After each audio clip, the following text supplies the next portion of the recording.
Good morning. My name is Joseph Kinyanjui, and this is the 10 a.m. Business News Bulletin. We kick off with the highlights. Sugar products and alcohol taxes to rise.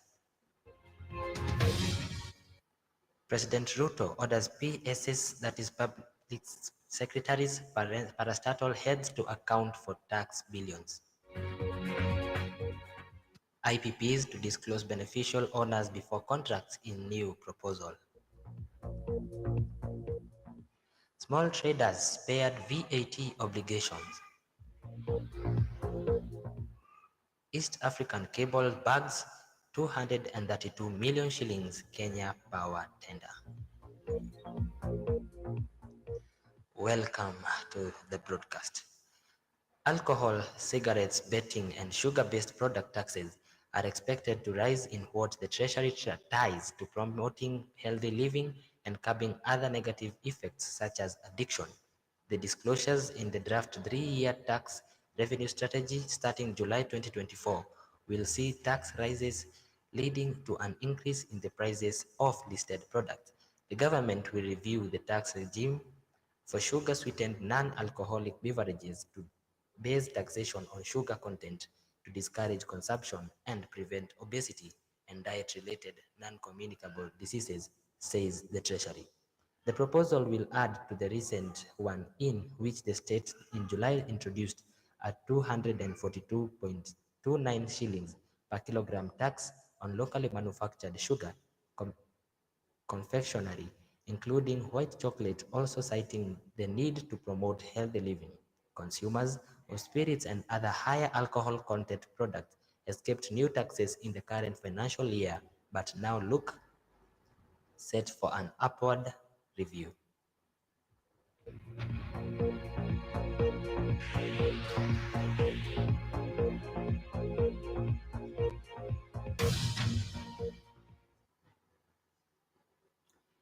Principal secretaries, PSs, and other accounting officers in government ministries, departments, and agencies, MDAs, are in a race against time to beat a deadline set by President William Ruto for them to address all queries raised by Auditor General Nancy Gathungu.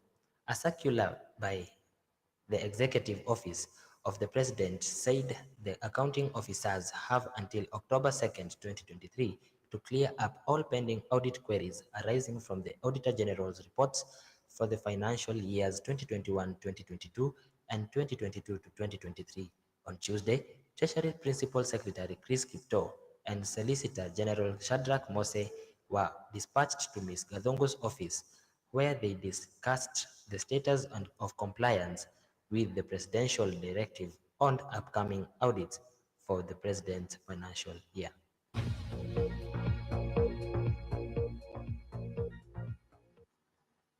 Now on to other news. Independent power producers IPPs seeking to sign purchase deals with the government will be forced to disclose their beneficial owners before inking contracts if MPs approve a bill currently before the House. The Energy Amendment Bill 2023, sponsored by Nairobi Senator Edwin Sifuna, seeks to improve transparency and curbs lease in the multi-billion shilling power purchase deals between Kenya Power and IPPs.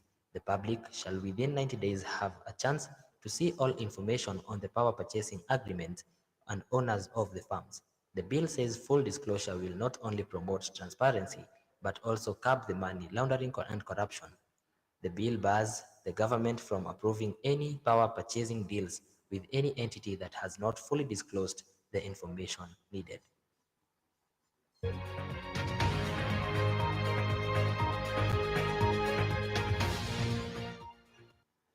The Treasury plans to increase the revenue their threshold for a trader to qualify as an agent for collecting value-added tax in what will be the first view in more than 1.5 decades.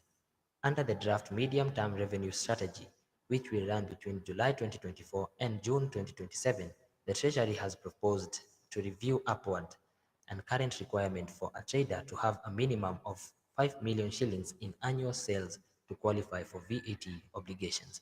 The strategy further proposes to harmonize the VAT rate to 18% in line with its peers in the seven-nation East African Community trading bloc from the current 16%.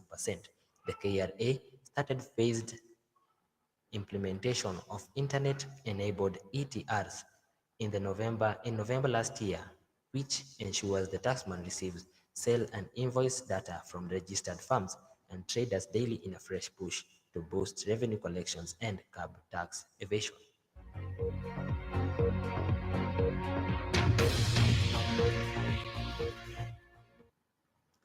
Now on to our final report. Listed electrical cables and conductor maker East African Cables (EA Cables) has bagged 222 million shillings deal to supply the products to Kenya Power, pointing to growing preference by the state-owned power utility to source materials from local manufacturers.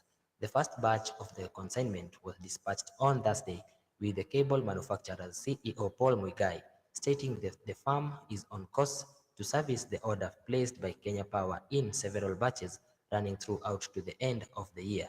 Mr. Muigai commended the power utility for what he termed as a steady rise in efforts to give procurement jobs to local manufacturers, saying it is in line with the government's bottom-up economic transformation agenda (BETA) or better.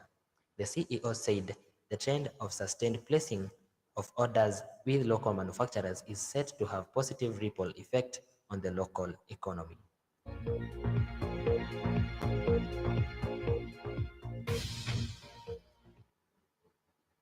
That was it for the 10 a.m. Business News Bulletin. My good name is Joseph Kinyanjui, and I want to wish every one of you a beautiful and fruitful day ahead.